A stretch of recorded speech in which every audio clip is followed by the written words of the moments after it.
Hello and a very warm welcome to the Analyst dated 8 July 2026 brought to you by Vajiram and Ravi, wherein we'll be covering the 6th set of current affairs articles along with mains value addition articles. And the handout of this very discussion has been pinned in the comment section below for a future reference.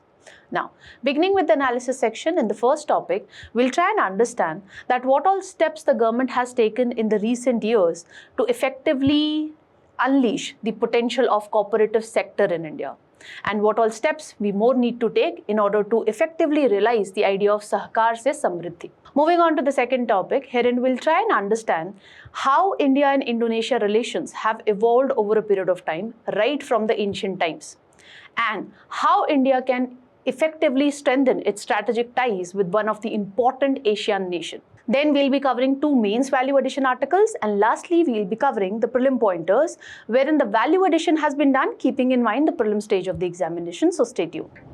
Now, beginning with the first topic, which is dealing with the cooperative sector in India. This particular topic you can relate with GS paper 2, development processes and development industry, and you can also relate this particular topic with GS paper 3, wherein we have the topic inclusive growth. Now, what is the context? Why are we discussing about this cooperative movement today? The reason being, way back in 2021, we had created a dedicated ministry, that is your Ministry of Cooperation, to unleash the potential of the cooperative sector in India. And this year, this ministry has completed 5 years. So in this particular backdrop, let's try and understand the significance, the challenges, and what all more steps the government has taken to unleash the potential of cooperative sectors in India. Now, first and foremost, let's have a look at the data point, what Ministry of Cooperation has to say when it comes to the cooperative movement in India. So according to Ministry of Cooperation, as you can see, we have almost 8.5 lakh plus registered cooperatives. Out of these 8.5 lakh, 6.6 lakh are functional. And you can see that the cooperative sector is prevalent in almost 98% of the villages in India. So it is contributing immensely to the rural empowerment. Then, traditionally what used to happen, the cooperatives were restricted in the agriculture sector only. But now you can see that they are present in other sectors also. For example, in health, for example, providing digital services, etc. So you can see that they are present in almost 30 sectors. They're not just restricted to agriculture sector. And almost 32 crore members are connected with this cooperative movement. Now, let's try and understand that what is the significance of cooperative sector in India? Why the government has created altogether a dedicated ministry to unleash its potential? The reason being, it is very crucial when it comes to the economic empowerment of the masses. This you can very well understand. We have not just one, we have two great examples here. You have the example of Amul, which recently made a turnover of approximately 1 lakh crore. And similar is the story with IFFCO, that is Indian Farmers Fertilizer Cooperative. It has become a global leader when it comes to nano fertilizer technology. So it is, playing a crucial role when it comes to ensuring that the fertilizers and even the advanced like nano fertilizers is available to the farmers at an affordable cost. And it has also attained a turnover of approximately 46,000 crore in 25-26. So majority of the rural masses are connected with these cooperatives. So if they are making money, that means this is creating a lot of job opportunities at the ground level. Then it helps in providing credit facility at a decentralized level. So in this case, the PACs, that is Primary Agriculture Credit Society, are playing a crucial role. Almost 15% of the agriculture lending is provided through PACs at the rural area. Why? Because the farmers, since they lack collateral, they are not able to avail the credit facilities from the formal banking sector. So herein comes the PAC, which is providing collateral-free loan to the farmers. And it is contributing immensely when it comes to ensuring adequate credit availability, especially for the agriculture sector.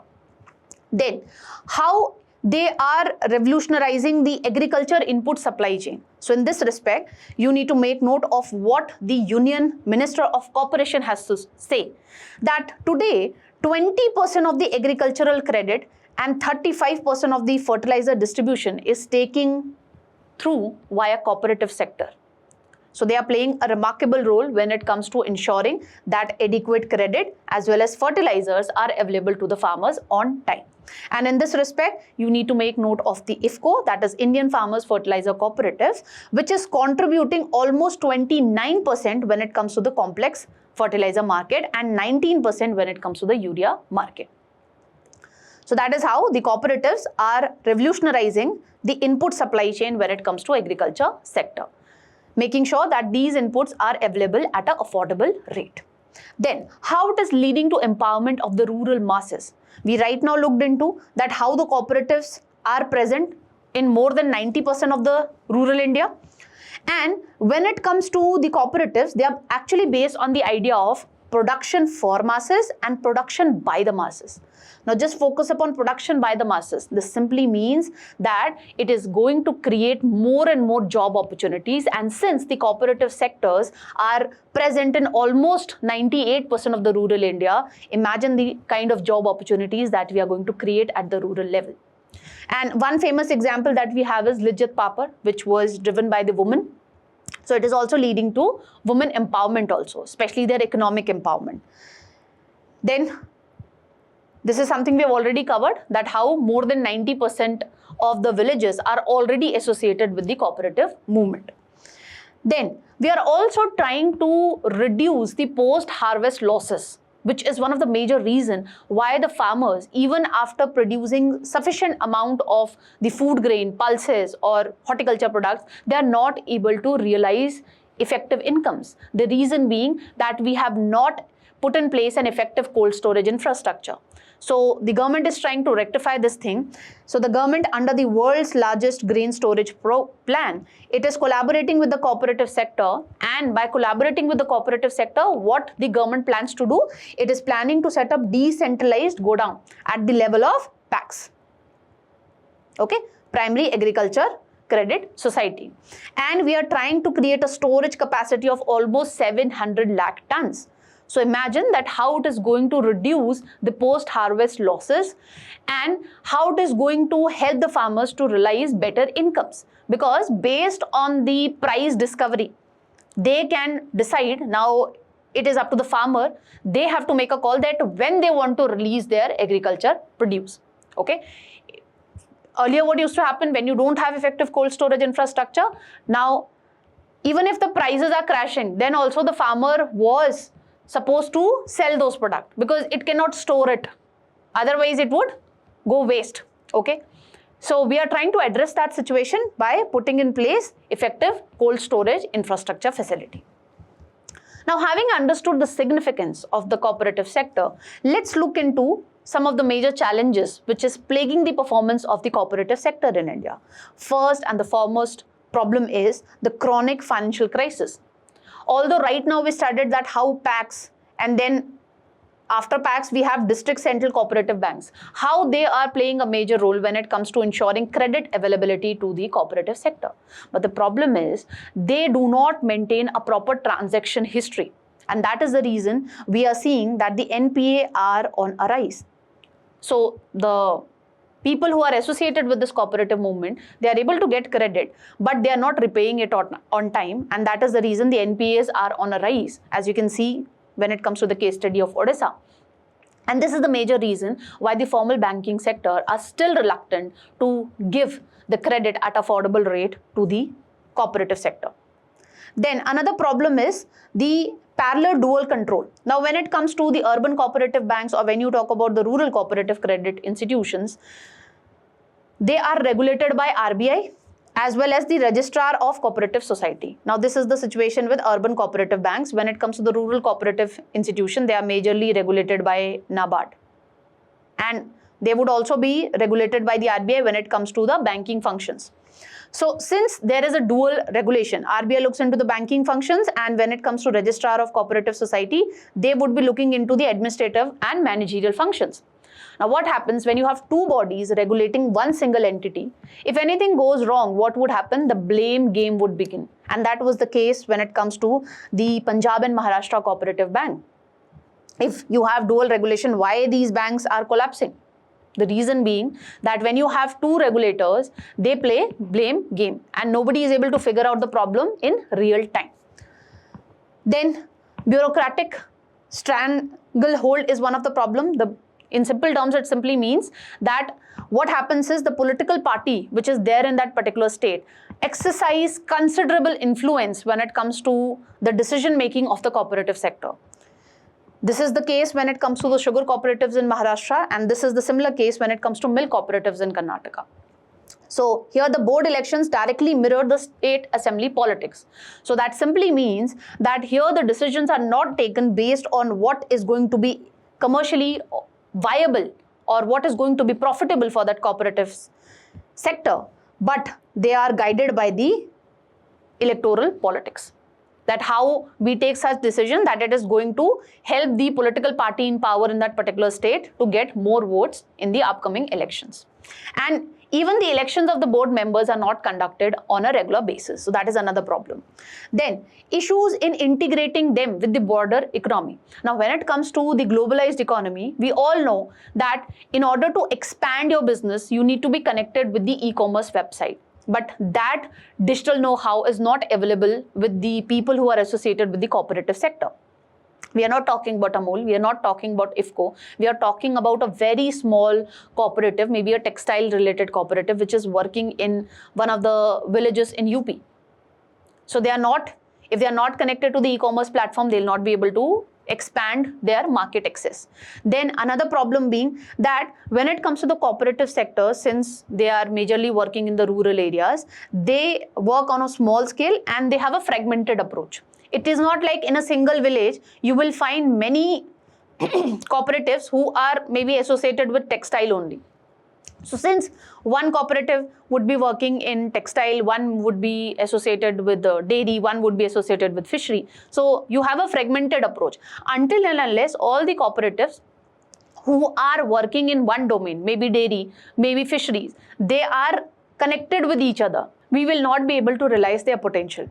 Because if all the cooperatives which are working in one domain, they don't come together, they will not be able to produce at a large scale. Because when it comes to the broader economy, it is going to reward the hyperscalers, basically economies of scale. You need to do production at a large scale, only then you can reduce the cost of production. But if you're doing production in a fragmented format, what would happen? Your cost of production is going to be high and you will not be able to withstand the competition which is given by the multinational companies or the bigger companies or the tech giants. So that's the problem. Then when you talk about the professional manpower there, they don't have the necessary skill set. That means they don't know how to effectively manage a business. They don't know how to effectively assess the risk. Okay, they cannot effectively understand that what is the geopolitical scenario now, what the weather forecast has to say, and accordingly they are not able to take a decision that whether they should be producing and till what amount they are supposed to produce. So that risk assessment expertise is lacking, and since they are not connected with the digital platforms, they are not able to expand their market reach. That's another problem. Because I told you that at one end you have IFCO, at one end you have Amul, but at the other hand you need to look into that what is the digital literacy which the people who are associated with the handloom cooperative society in UP would be having. So there is a huge digital divide when it comes to the cooperative sector. We cannot just keep on quoting the great examples of Lijjat Papad, Amul, IFCO. We need to create more such examples. For that we need to address this professional deficit. For this we need to address the digital divide that we have. Then federal concerns. Now the states are fearful that once the cooperatives would be getting bigger in size, that means their area of operation would not be restricted to a particular state boundary. Once they become a multi-state cooperative, then the state would be losing the control. The control would more or less move in the hands of the national level mechanism, national level agency which is created to look into this. So states do not favor the cooperative should grow bigger in size. Otherwise, they lose control over those cooperatives. So because of these federal concerns also, the performance of the cooperative sector is getting negatively impacted. Now, let's look into that what all steps the government has taken to unleash the potential of cooperative sector in India. First and foremost, we have tried to revitalize the packs. So what we have done, we have tried to integrate them with the digital technology. So almost 50,000 primary agriculture credit society, we have turned them into e-packs. Then model bylaws enable the packs in almost 32 states and union territory that they can now take up the work and they can be associated with almost 25 sectors. Okay. It's not like they have to restrict their role to agriculture sector only. They can undertake 25 plus business activities. For example, they can move beyond credit and they can work as common service centers. So they can provide digital services and they can also provide health services by functioning as Jan Aushadhi Kendras, wherein we are providing generic medicines to the people. So that is how we are trying to revolutionize the role of the packs. We are trying to ensure that the packs does not remain restricted to the agriculture sector only. Then we are expanding the grassroots cooperative coverage. That means in every panchayat, the government is of the view that every panchayat needs to be connected with a cooperative institution. And we have made great achievement in this respect. We have created multi-purpose packs. That means they are not just engaging in the agriculture related activities, they are also undertaking these additional services. Then in dairy, then in fishery sector also, we have created cooperatives. And we are trying to expand this footprint of the cooperatives sector more in the rural areas. Then we are building the rural infrastructure with the help of cooperatives. Right now I discussed with you that how we are trying to enhance the storage facility. And recently the government has stated that we are going to create 47 grain storage godowns to improve the storage infrastructure, which would go a long way in reducing the post-harvest losses. Then we have come up with a Bharat Taxi, which is India's first cooperative-based mobility platform. Now, I suppose that majority of you would have traveled through Uber or Rapido or Ola. Now, how the Bharat Taxi is trying to address the monopolizing tendency of these cab aggregators. Now, what was the problem with Uber, Rapido or Ola? The problem is they used to charge abrupt prices. If there is a peak hour, if there is, huge traffic, or if the weather is not suitable, like today's weather, it is raining heavily, then the price used to overshoot. So the customer was not very sure that how much price I am supposed to pay, even though I am traveling the same distance from A to B every day. Another problem was that when it comes to certain platforms, like take the example of Uber, because this is my personal experience, initially it would be showing a lesser price to you. But the moment you reach your destination, that is point B, the price would get inflated, maybe by 40 rupees or by 50 rupees. And that is something I'm talking with respect to one ride only. So the customer would not be aware of what is the actual price that I'm supposed to pay. So when it comes to the Bharat Taxi, it is trying to secure the interest of the consumers via two mechanisms. Firstly, the prices would remain fixed. It does not matter whether it is a peak hour or the weather is bad, does not matter. The price would remain fixed. So the customer would know very well that how much price I am supposed to pay when I reach the destination. On the other hand, this Bharat Taxi is also trying to secure the interest of the cab drivers or the auto rickshaw driver. How come? Now, when it comes to these platforms like Uber, Ola and Rapido, they, used to give only maybe 40 to 50% of the total fare to the cab drivers or the auto rickshaw drivers. But when it comes to Bharat Taxi, it would be providing almost 80% of the total fare to the drivers. So that way, this Bharat Taxi is trying to secure the interest of both the customers as well as the drivers. Then, to reform the functioning of the urban cooperative banks, we have created Sahakar core banking solutions. What are core banking solutions? Basically, all the branches of one bank would be interlinked. Let's suppose I have an account with branch B and I deposited certain money. Now, the moment I deposited the money, it would get updated on the website of this particular bank. So even if I want to do transaction from this bank, I don't have an account with this bank, this branch, sorry, I'll be able to do that because of this core banking solution. I can also, use digital banking services. So this Sahakar CBS has been brought in so that the urban cooperative banks could now provide the same sort of digital banking services which the commercial banks are providing nowadays. Okay, that means all the branches of the bank would be connected with each other. I made any transaction when it comes to this branch, that would get updated on the website of that particular bank, and if I want to do transaction from any other branch, I can do that.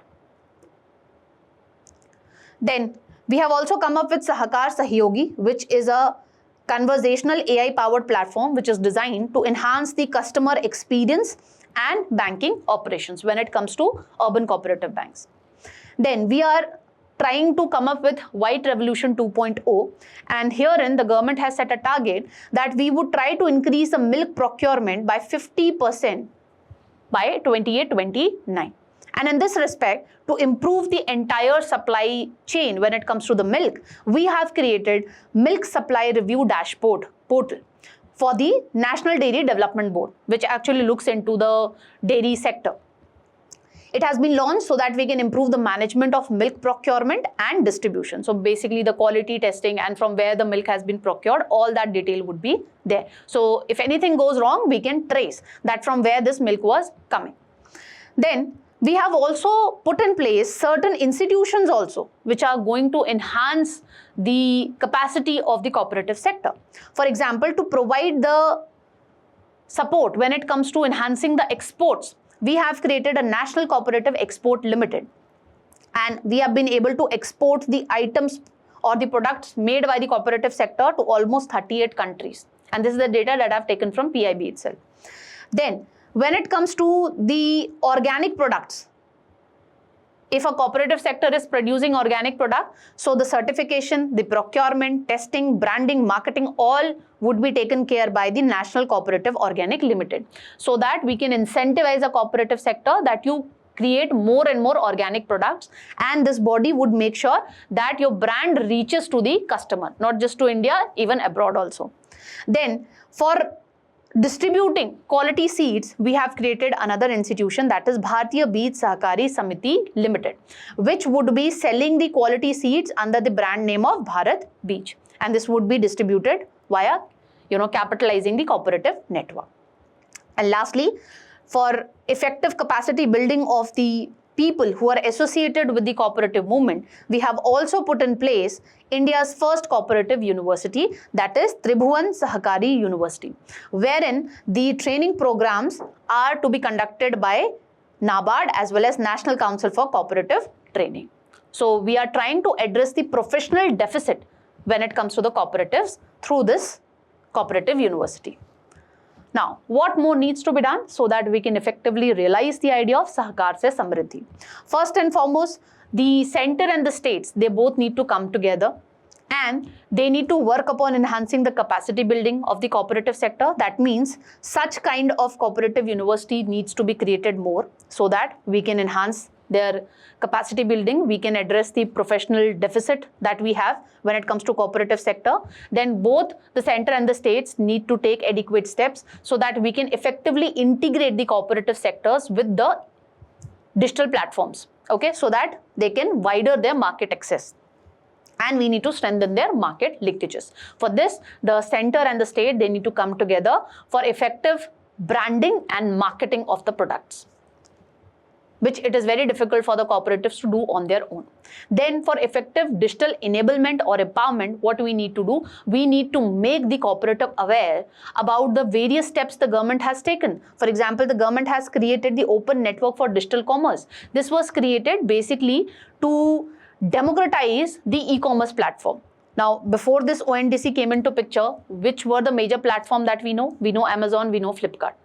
So what used to happen, if a small seller wants to sell the product on the Flipkart, maybe the commission fee is very high. So that is the reason the government has created this public digital infrastructure, that is Open Network for Digital Commerce, wherein the small players need to pay very minimal amount and they can, list their items there. That way they will be able to reach to the wider consumer base. And we need to provide them the requisite training that how they can do online accounting. Why online accounting is needed? So that we can make sure that their financial records are clearly accessible, and if their finances and their accounts are effectively maintained and the company is doing well, then it would become easier for that particular cooperatives to get the credit facility from the formal banking sector at affordable rate.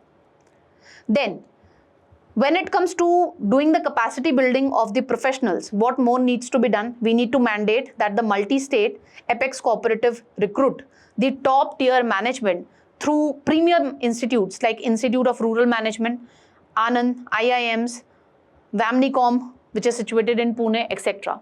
So at least the cooperative needs to make sure that the people who are in the higher hierarchy, I would say, when it comes to taking the decision, or the people who are going to be a part of the board member, they need to be coming from the premium institute, who have adequate idea about business management skills, who have the effective knowledge that how to do risk management or risk assessment, which is the need of the hour.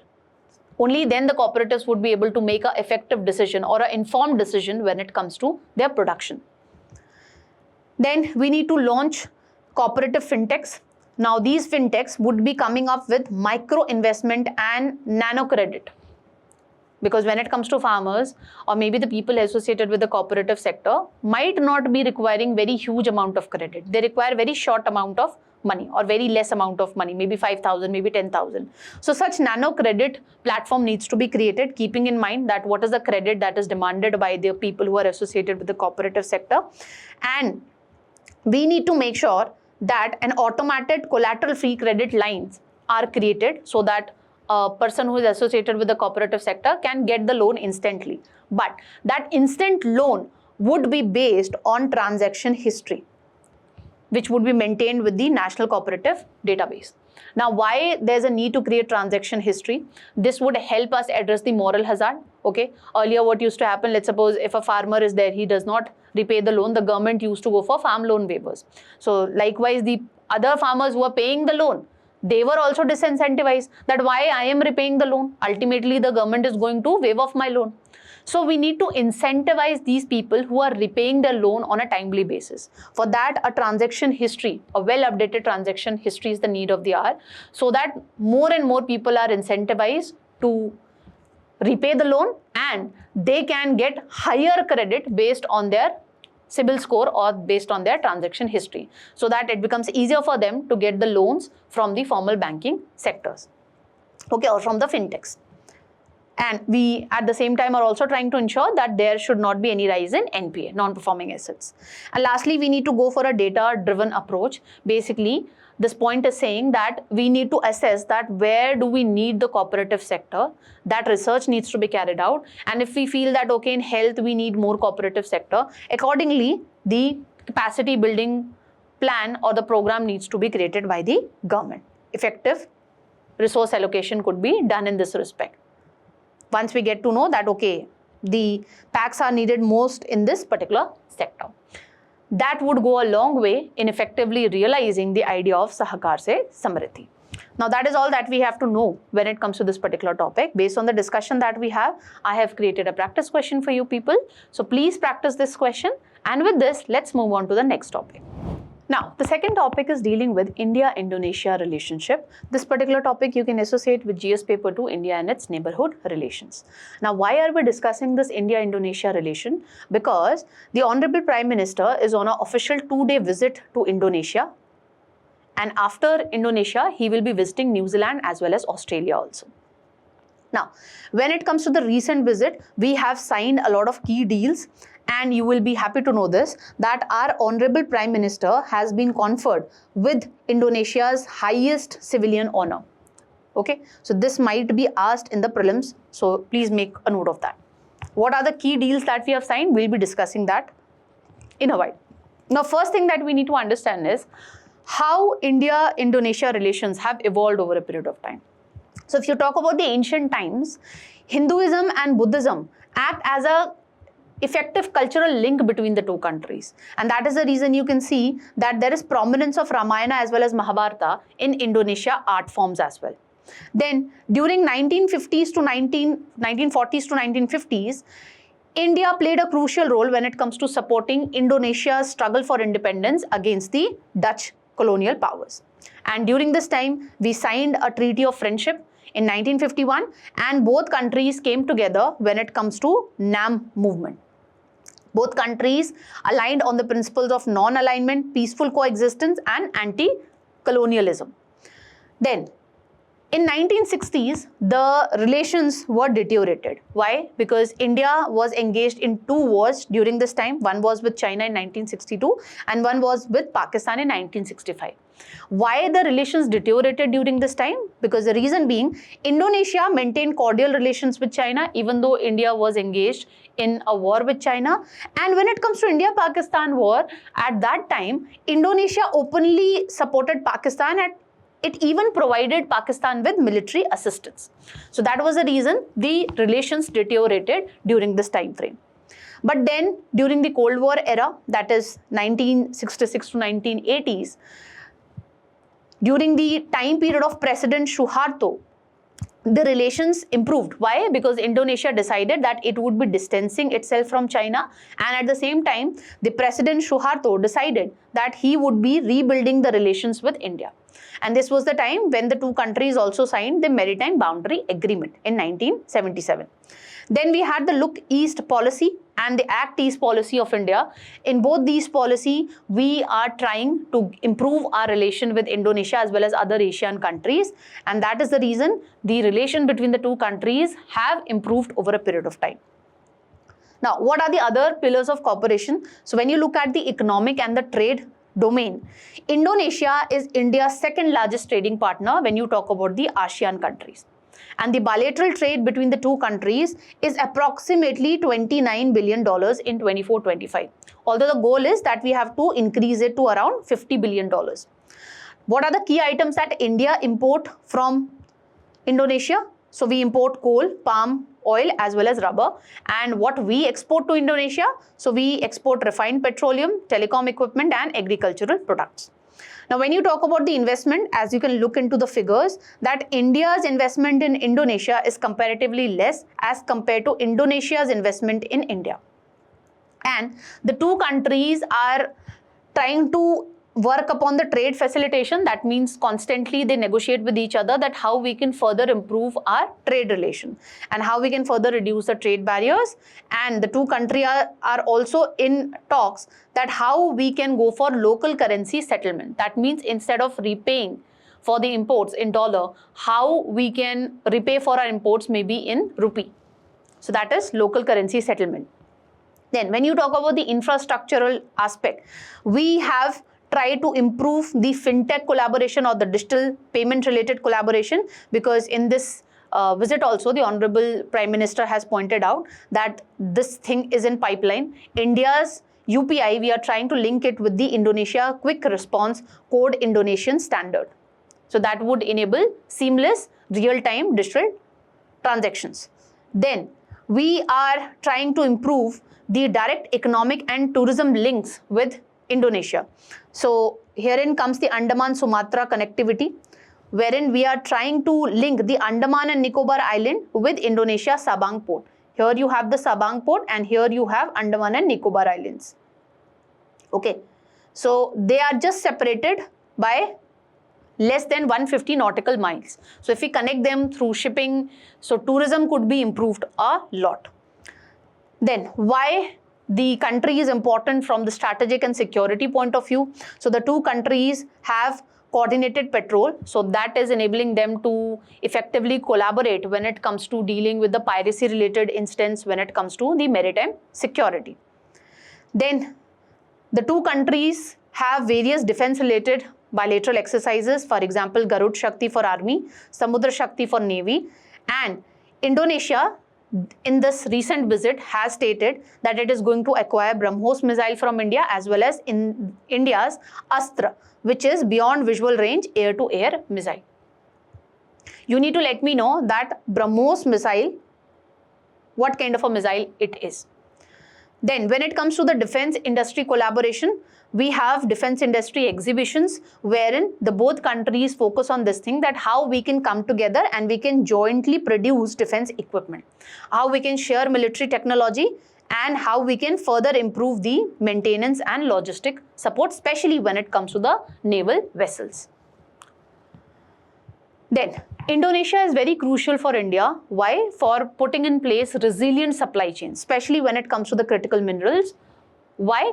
Because Indonesia have almost 21% of the world's nickel reserves, and it is ranked among the top global producers when it comes to copper, bauxite and tin. So that is why Indonesia becomes an important player for India, especially when it comes to critical mineral supply chain. Then, in the domain of maritime security, both the countries have decided that they will be jointly developing this Sabang port. Sabang port, as you can see here it is, and it is situated near the Strait of, or I would say quite close to the Strait of Malacca, which is an important choke point. And from where almost 25 to 40% of the seaborne trade passes. So that is the reason both the countries want to develop this port, so that we can ensure safe passage of the ships, and we can ensure that no country is able to choke this particular international sea lane of communication. And in this year meeting, okay, when the Honorable Prime Minister is on a 2-day visit, the two countries have decided that they will be collaborating when it comes to blue economy, maritime trade and port development. What is blue economy? In simple terms, it means that we are going to use the ocean and its resources, but in a sustainable manner. So we'll be using the ocean resources for growth purpose, but at the same time, you have to ensure that whatever interventions you are making and the way you are using the ocean resources does not negatively impact the ocean biodiversity. Then, when it comes to the cultural domain, the two countries, as we discussed from the ancient times, Buddhism and Hinduism has acted as a cultural link between the two countries. And in this meeting also, the Honorable Prime Minister has pointed out that India is going to support the restoration of Parambanan temple. Now, this Parambanan temple is a UNESCO World Heritage Site which is there in Indonesia, and it is the largest Hindu temple site in Indonesia. That is the reason I told you that Hinduism and Buddhism act as a strong cultural link between the two nations. Now, having understood the areas of cooperation, what are the challenges which are plaguing the relation between the two countries? First and the foremost challenge is the untapped trade potential. Now, the two countries have the potential that they can increase their bilateral trade to around $61 billion. That is what the experts have to say. But currently, we are not able to meet this particular target. Right now, we discussed it is around $29 billion only. Why it is so? Because the two countries lack a comprehensive economic cooperation agreement. Now, when it comes to Indonesia, India has signed a comprehensive strategic partnership agreement with them. Okay, so we have comprehensive strategic partnership with Indonesia, but we don't have any specific agreement which is going to delve into the trade, tariff and investment related issues. So when it comes to this comprehensive strategic partnership, it is a very broad term wherein the two countries agree that okay, on a regular basis they will be negotiating if any political or diplomatic issue is there. But it does not cater effectively to the trade related issue. For that, the two countries need to sign a specific agreement, that is SECA or SEPA, okay, which would be effectively be looking into the concerns related to trade, the concerns related to barriers, tariffs as well as investments. Then another problem is low utilization of the ASEAN-India Trade in Goods Agreement. When it comes to India, we are able to utilize it only up to a percentage of 25%. Why it is so? Because more and more products are being coming from ASEAN, and last year this concern was highlighted that majority of the products which are coming under this particular agreement, that is basically dumping of Chinese product. So what the ASEAN countries are doing, they are getting the Chinese product, they are just changing the label that okay, it is not made in China, it is made in ASEAN, and then they are getting the preferential treatment under this particular agreement. So what is happening because of this particular agreement? That is why India has also raised the concern that we need to review this particular agreement. And that is the reason India is not able to effectively utilize this particular agreement. Then there's a trade imbalance. We import more from Indonesia as compared to what we export. So India imports significant quantities of palm oil as well as coal from Indonesia. That needs to be addressed. So the exports that we are doing to Indonesia, that needs to be increased. Now, when it comes to the investment scenario, therein we are facing a stiff competition from China. So there's dominance of Chinese investment, and in 2024, Indonesia also signed a $10 billion worth of business deal with China. So China is increasing its foothold when it comes to this ASEAN nation. Then Indonesia is also a key player when it comes to China Belt and Road Initiative. So that has raised concerns, security concerns from India's side. Then China remains Indonesia's largest trading partner, and that is the reason you will see that Indonesia is hesitant to form any anti-China military alignment with India. That is the reason in today's meeting, which is this visit which the Honorable Prime Minister is doing when it comes to Indonesia. Therein also, the Honorable Prime Minister just made a passing reference to the increasing Chinese foothold when it comes to the South China Sea as well as Indian Ocean or Indo-Pacific region. But he did not, said more words on this particular issue. Why? Because the Honorable Prime Minister know very well that Indonesia will not be taking any stance which goes against China, because China is very important for the economy of Indonesia. Then when it comes to the decision that we will be developing this Sabang port together, where we are seeing a very sluggish growth in this respect. Because of the bureaucratic red tapeism that we are seeing from the two countries' side, we are not able to effectively build the Sabang port, which was considered to be as a political game changer. Why it was considered to be as a political game changer? Because it is situated in the proximity of Strait of Malacca, from where 25 to 40% of the sea trade is actually passing, and it is an important sea lane of communication. It could be choked by some country, maybe China. So that is the reason why we wanted to develop the Sabang port, but the development is very slow in this respect. Then we don't have very strong people-to-people ties when it comes to India and Indonesia. Although Hinduism, Buddhism is acting as a cultural link, but we have yet not tapped the potential of cultural diplomacy. Okay, and why we have not able to tap this cultural diplomacy thing? Because there is limited air connectivity. We don't have direct, air connectivity between the major Indian cities and the Sumatra or maybe Jakarta when it comes to Indonesia. So that is the problem. So there is restricted tourism, and that is the reason we are not also able to capitalize upon the cultural tourism link. Then when it comes to Indonesia, we have high-level diplomatic engagement, but the people-to-people ties when it comes to youth, students, academics, civil society, that link is quite weak. So this prevents the relation from developing a strong self-sustaining foundation beyond the government initiatives. Now, what more needs to be done so that we can strengthen our ties with one of the key players when it comes to Asian nations?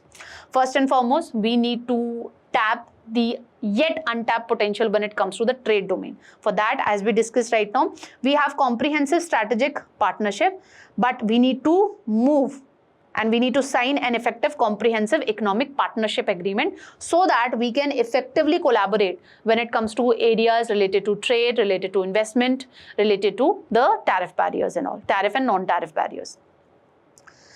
Only then we will be able to realize the trade potential.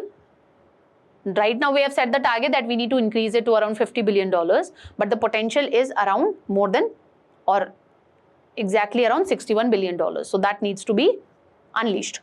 Now, securing critical minerals, because right now we started that how Indonesia is one of the major producer when it comes to the nickel. Okay, it has massive nickel reserves. So this is very much needed for India when it comes to the EV manufacturing. So the two nations could collaborate in this respect. Then we need to leverage the tourism and the cultural diplomacy part. For that, we need to strengthen the people-to-people ties, and particularly when it comes to youth and women. For this, what we need to do, we need to come up with theme-based tourism routes, like religious tourism routes, cultural, historical, etc. And for this, to give a boost to the tourism potential, we need to address this lack of direct commercial flight that the issue that is there with India and Indonesia. Currently, we don't have direct commercial flights which connect the major Indian cities like Delhi, Mumbai, Bangalore with Jakarta or Sumatra. So we need to address that, and that would help us in reducing the current over-reliance that we have on the connecting hubs like Singapore and Kuala Lumpur. So what if a person wants to go to Indonesia, what he has to do? Let's suppose I'm catching a flight from Delhi. I need to first go to maybe Singapore or Kuala Lumpur, and then only I'll be going to Jakarta and Sumatra. So obviously I'll not be incentivized to go to Indonesia. So that negatively impacts the tourism. So for strengthening the people-to-people ties also, and to unleash the tourism potential also between the two countries, we need to set this issue right when it comes to the aviation sector.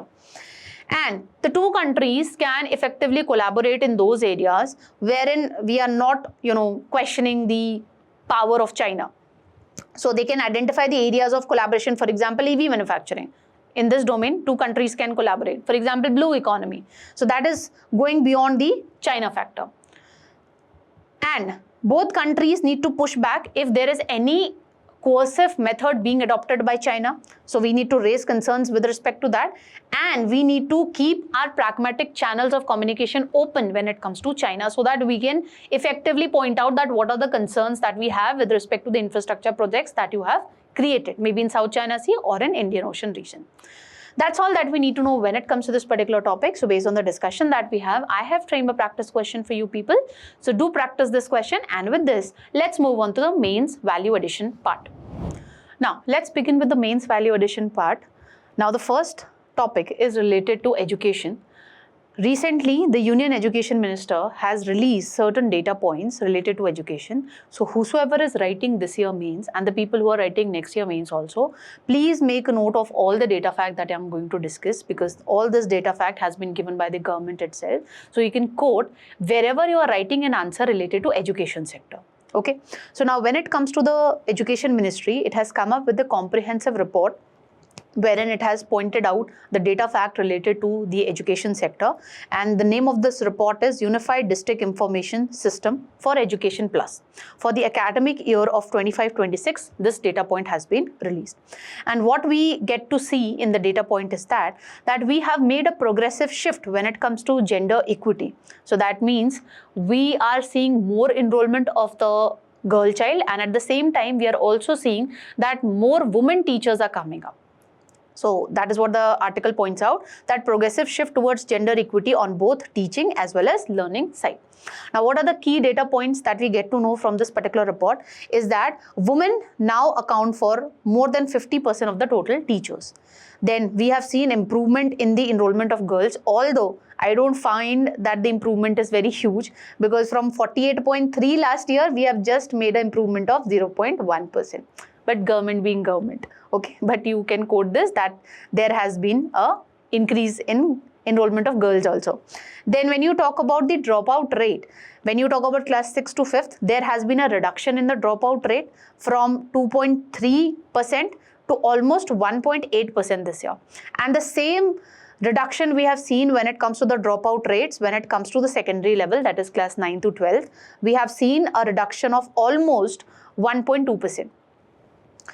Then when it comes to the gross enrollment level ratio at the secondary level, it has improved as compared to what we had the data point last year. Now, when it comes to the gross enrollment level ratio, it basically tells us that what is the percentage of the students who are enrolled in a specific level of education, meaning primary, middle, secondary school, regardless of their age. Okay, maybe I am not 6-year-old, but then also I am studying in class 1. So regardless of my age, at how many students are enrolled in a specific level of education, and we see this relative to the total population of official school age children from that same level. Now, when it comes to the school, I think last to last analyst we discussed this thing, that according to Niti Aayog report 2026, we have almost 1 lakh schools in India which are working with a single teacher. Now, this report points out that we have done a 3% reduction in such schools, and there has been a 29% drop in the schools which reported zero enrollment. So enrollment has also improved when it comes to the schools. Then total number of teachers in India has also risen as compared to 2022-23. Schools with computer access and school with internet connectivity both have improved. You can just make a note of these particular data point. Then when it comes to the infrastructural aspect also, therein the government is also working, and we have been able to make improvement in this respect also. For example, you talk about the schools powered with electricity, almost 95% of our schools are powered with electricity. Then we are focusing upon dignity as well as we are ensuring hygiene for all students. That means we are putting in place the girl toilets also and the boys toilets also. So according to the data, approximately 98% of the schools have girl toilets and 97% of them have boys toilets. There is discrimination against the boys. Okay, raise the voice against this. Now, when it comes to the hand washing facility also, now it is available in 97% of the schools approximately. And when it comes to safe drinking water, we are approaching to 100%. We are currently at 99.5%. So all this improvement that we have done in the education domain, please make a note of all this data fact because it is coming directly from the government sources. Now that's all that we need to know when it comes to this particular topic. Let's move on to the next one. Now this particular topic, you can associate with GS paper 2 vulnerable sections, especially the children. Now whenever you are writing an answer related to child issues, maybe you get a question related to the child abuse cases, or maybe you get a question related to whether we should ban the use of social media for children below a certain age or not. Therein one dimension you can write is the institutional issues that we have. So there you can validate that particular argument by pointing out that how when it comes to the child rights body, when it comes to Delhi, which is named as Delhi Commission for Protection of Child Rights, that has been reconstituted after 3 years. So this points out that how there are delayed appointments and there are huge vacancies.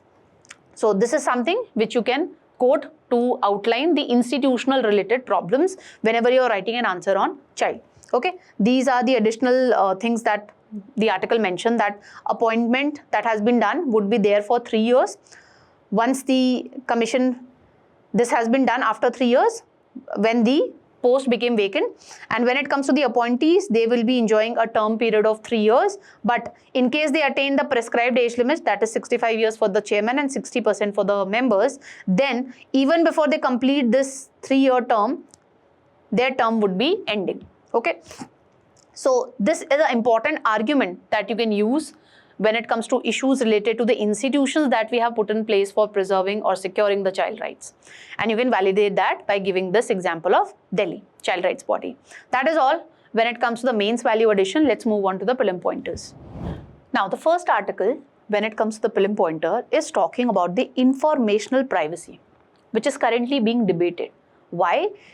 It is being debated because of the new WhatsApp username feature. What is this username feature all about? Let's try and understand. This is something that you can associate with the polity section of your prelim syllabus. Now, the article points out that when you talk about the central government or you talk about the WhatsApp, both are trying to preserve or both are trying to protect the informational privacy of users, but they have their own different ways. Why the article is saying so? Let's try and understand. And for this, you need to understand what is this WhatsApp username feature. I know a lot of you who are tech savvy would already be aware of this particular feature. This is especially for those students who are not that much technologically aware. Okay, now when it comes to this particular feature, if you want to have a conversation with a new person and you are not very sure that whether I should share my phone number or not, this is a feature for you. This is something that we see in dating websites also and in matrimonial websites also. So on similar line, this is the username feature introduced by WhatsApp, that you can connect on WhatsApp without sharing your phone number to each other, particularly when it comes to group chat or when you want to initiate a conversation with a new person. Now, is it mandatory? WhatsApp has said that nope, it is not required. Now, what if I want a username but I am not able to get that username? Why it is so? So in response, the WhatsApp has given the reply that maybe some of the usernames you are not able to get because they are already reserved for the existing Instagram and Facebook users, and you are not allowed to use the username when it comes to public figures, celebrity, government entities or Meta verified account. That means I cannot create a username named Deepika Padukone. Now, why I am not allowed to use such a username? So that we can ensure that there is no impersonation. Impersonation basically means, let's suppose if I'm able to get a username of Deepika Padukone, then what would happen? I start a conversation with you, I'm not sharing my phone number. By seeing that username, you might think that, wow, what a great day, I'm having a conversation with one of the great Bollywood celebrity. And by using that username, my intention is to get money out of your pocket. Okay, so that is the concern which the central government has highlighted, that this username feature, since you're not sharing your phone number, I might use the username of some celebrity or some government dignitary, and this could lead to impersonation, and this would give a rise to digital frauds in India, cyber frauds in India. And now you will be able to understand that why the article starts with this particular thing, that why the center and the WhatsApp both are trying to preserve, or both are trying to protect the informational privacy of the users, because WhatsApp is trying to preserve this by making sure that you are not able to get a username of a government dignitary, Meta verified account, or a Bollywood celebrity or any other celebrity. So by doing that, it is going to prevent the impersonation. But on the other hand, the government is trying to protect it. It is trying to protect the informational privacy of yours. How come? By ensuring this, that there is transparency. It should not be like by using some other username, I am able to, give effect to digital frauds or digital arrest related cases or cyber frauds. Now, what if someone creates a username similar to mine and tries to show this thing that he or she is me, but actually he or she is not me? Then, in that case, WhatsApp has said that the username would not be searchable. So you cannot search my username. So if you're not able to search my username, how will you know? If you're not in my contact list, how can you know that what is my exact username? And it has also added an additional safeguard also, and that is username key. Now, this extra layer of protection actually means that if some unknown person wants to begin a conversation with me, then that person needs to know both my username also as well as my username key also in order to contact me. And I have all the right to reset my username key at any time, so that, let's suppose I shared it with some person and now that person is annoying me. Maybe that person is threatening me that I would die for you. So in that situation, I want to get out of this whole scenario. What I can do, I can change my username key, and then that person would not be able to have a conversation with me. Now, why the center has sent a notice to WhatsApp? We have discussed that center government is of the view that this username feature, wherein you are enabling a person to have a conversation without sharing their phone numbers, this could fuel impersonation, phishing, digital arrest, as well as financial frauds. And it has also warned that the username resembling those of individuals, public authorities, financial institutions, government agencies could facilitate identity spoofing. That means if, let's suppose, we say that, okay, this message is coming from RBI or this message is coming from your bank, instantly make a payment, otherwise your account would get closed. Such kind of calls we used to get. Okay, now you seeing this thing that, okay, the username seems similar to my bank name, you might end up paying that money. So that is a problem which the central government has raised in this respect. And in this respect, it becomes important to note the test of proportionality which was stated by the Supreme Court in Puttaswamy judgment of 2017. In this particular judgment, a 9-judge constitutional bench was created which held that informational privacy is an integral part of Article 21. So, informational privacy is an integral fundamental right under Article 21. And in this particular judgment, the court also realized that there is a threat to privacy not only from the state. It's not like by using that information, the state can do surveillance. This is one side of the picture. The information could also be used by non-state actors, for example, terrorists. And this could hamper or jeopardize our national security. And it can also threaten the financial systems as well. If a terrorist or a cyber criminal is able to get your financial records, he would be able to get the money out of your bank account. So that is a problem. That is why the Supreme Court stated that informational privacy is an integral part of your fundamental right under Article 21. And in this particular judgment, the Supreme Court gave the test of proportionality or proportionality test basically stating that where the state is allowed to encroach on the informational privacy of an individual.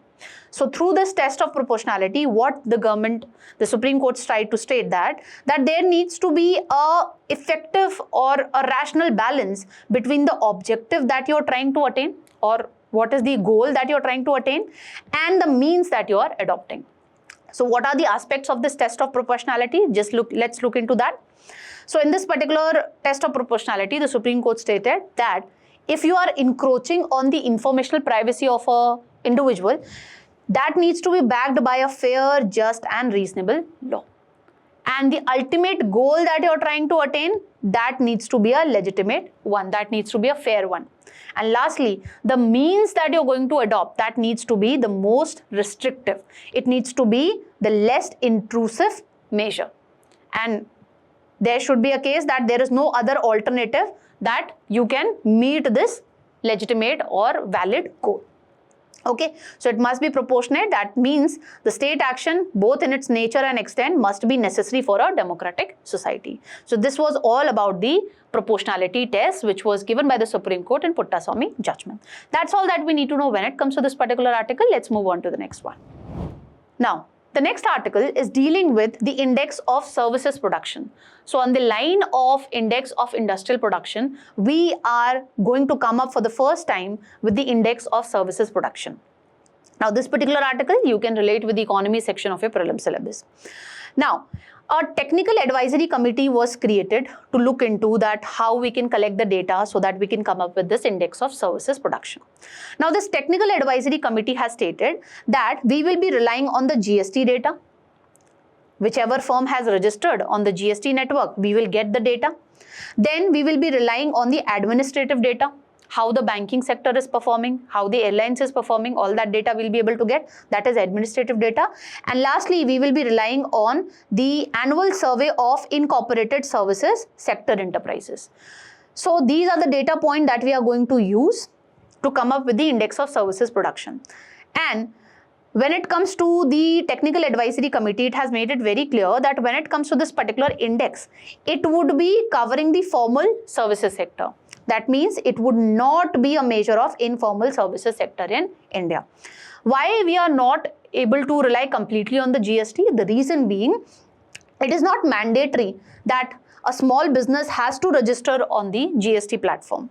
If a businessman have an all India aggregate turnover of below 20 lakh, and if the business is working in northeastern states like Manipur, Mizoram, Nagaland, Tripura, and therein the turnover is less than 10 lakh, then such a small business need not to get registered with the GST framework. That is the reason, apart from the GST, we have to rely on these other two data sources. Alright, and the first release of the index is expected in this month only, maybe by 29th July. Now let's try and understand more about this particular index. So it is going to be a short-term indicator. Every month it would be coming, and it would enable us to understand the change in the volume of output produced by the services sector relative to a base year. Now when it comes to this index of services production, the base year is going to be 24-25. And just like the index of industrial production, this would be related to services. Okay, this is related to industries, and this would be related to the performance of services sector in India, and especially the formal sector, not the informal sector. And as I told you, it would be coming on a monthly basis. Probably it would be released on 29th day of every month. What is the objective? Since it is a high frequency indicator, the policymakers would be effectively able to understand that how the formal services sector is performing and is there any problem. Accordingly, based on a data-driven approach, the policymakers could intervene and they could address whatever problem the services sector is facing. That is the objective. Then what are the major data sources? We have already discussed. Now, is the entire services sector covered? We discussed that informal services sector would not be getting covered under the index of services production. And if a service is related to the core government activity, or it is dominated by non-market activities, or if it is an informal sector, such services activities would not be covered. Example being public administration, defense services, financial services, but we exclude the banking and insurance. Then social work activities which are being provided, personal services, activities of a private household with employed person, gambling and betting activities, all these services are not going to be covered. Now, when it comes to the index of services production, why we need a deflator? Because when it comes to the services, it is very difficult to track the change in the volume of services produced, because it's not like industry that you can see that, okay, what is the physical output that is being produced, but the intent of this indicator or this index is to look into the volume of services produced. But the primary service data that we usually get, this gives us the data in value terms, that what is the total turnover that was there. Now, we need to get to know that what was the change in the volume of services. So to effectively segregate the effect of price changes and to effectively understand that what was the real value addition that was done, we need deflators. And what are the different kind of deflators that we are going to use? So we are going to use wholesale price index for wholesale trade, sector specific consumer price index, and consumer price index for non-food items, and CPI general for banking and insurance. That is the reason I told you that the public administration services would not get included, but the banking and insurance would get included here. Okay, so this price deflator would help us remove the effect of changes in price from the nominal service revenue. That is all that we need to know when it comes to this particular article. Let's move on to the next one. Now, recently, the Honorable External Affairs Minister, Mr. Jaishankar, is on a 4-nation Gulf tour. So, firstly, he visited Qatar, and then recently he visited Bahrain, and after Bahrain, he'll be visiting Kuwait as well as Oman. So, recently, he had talk with the Deputy Prime Minister of Bahrain. So, it becomes important to make note of certain geographical facts related to Bahrain. This is something that you can associate with your prelim syllabus, places and news. Now, when it comes to Bahrain, as you can see that it does not share boundary with, or it does not share border with any other country. So, it is situated in Persian Gulf, and it is situated between Qatar Peninsula to the east. Here you have Qatar, and here you have Saudi Arabia to the west. It has a constitutional monarchy, and the capital is Manama. Here you have Manama. It is an archipelago, and it is the smallest member when it comes to the Gulf Cooperation Council. It has a smoke mountain, which is also known by the name of Jabal ad-Dukhan. It is the highest point in the country, and it is named as Smoke Mountain. Why? Because of the haze that often surrounds it during the hot days. Majority of this Bahrain country is arid. So we have deserts here. Most of the terrain is in low-lying rocky limestone plain covered by salt marshes and sand dunes. Then you have Dukhan Field, which is located in the central depression of the mainland. This area contains the country's primary oil and gas reserves. Okay, so we have Dukhan Field. Then, can you see this King Fahd Causeway? So this is a 25-kilometer series of bridge and causeways that geologically and logistically connect Bahrain with Saudi Arabia. And why Bahrain is important? Because it is situated in this Persian Gulf, and it is situated in close proximity of Strait of Hormuz, which is crucial for the freedom of navigation, especially when it comes to the crude oil exports, because it usually passes through the Strait of Hormuz. That's all that we need to know when it comes to this particular article. Let's move on to the next one. Now, the last article of today's Analyst is dealing with the issue of Class 8 NCERT textbook. Now, previously the Class 8 Social Sciences NCERT textbook talked about the issues that were there in the judiciary. Okay, so it talked about the challenges faced by the judicial system. So it mentioned about massive backlog of cases, shortage of judges, and cumbersome procedure and weak infrastructure. After it came up with this version of Class 8 Social Science textbook, it faced a backlash, especially from the judiciary and ultimately after this controversy, now NCERT has released a revised textbook for Class 8 students.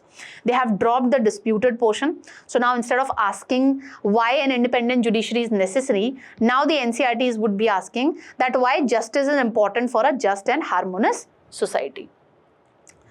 This is something that you can relate with the polity section of your prelims syllabus. Now we have understood the context. All we need to know is certain prelim facts related to the NCERT. Now when it comes to NCERT, is it a constitutional body or a statutory body? The answer is, it is not a constitutional body, neither a statutory body.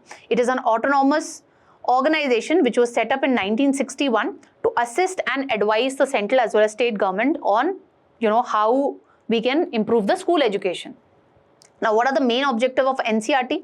It undertake, promote and coordinate research in areas which are related to school education, prepare and publishing the model textbook like it has done right now, then organize training of the teachers, develop innovative educational techniques, basically how we can improve the pedagogical techniques which helps us improve the learning outcomes when it comes to students. Then it is going to collaborate with the state educational departments, universities and NGOs that how we can further improve the school education. It acts as a clearinghouse for ideas, information and matters related to school education, and it is a nodal agency for achieving the goal of universalization of elementary education.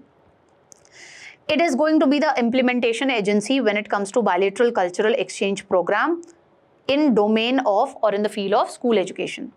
And it also interacts and work in collaboration with international organizations, and it offers training facility to educational personnel who are coming from other developing countries, especially when it comes to teacher training and pedagogical skill set.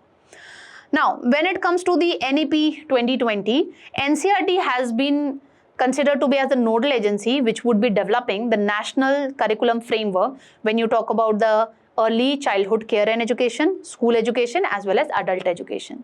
And when you talk about the headquarters of NCERT, it is situated in New Delhi only. Let's look into the organizational structure of NCERT. So Union Minister of Education is the ex officio president of the general body of NCERT. The member of general body include the education minister of all the states as well as UT. So you have the representation from the states also. Now, the secretary of the NCERT is the convener of the general body of the NCERT. The executive committee is the main governing body when it comes to NCERT. The Union Minister of Education is the ex officio president we discussed right now, and the Union Minister of State in Ministry of Education is going to be the ex officio vice president. The executive committees, they are in turn provided with the assistance by various standing committees or boards. And the function of the council are looked after by the director, joint director and the secretary of the NCERT. That's all that we need to know when it comes to today's analyst. Quiz would be coming right up next, so don't forget to practice the quiz and please check your knowledge. Till then, keep smiling, keep learning. Have a great day all of you.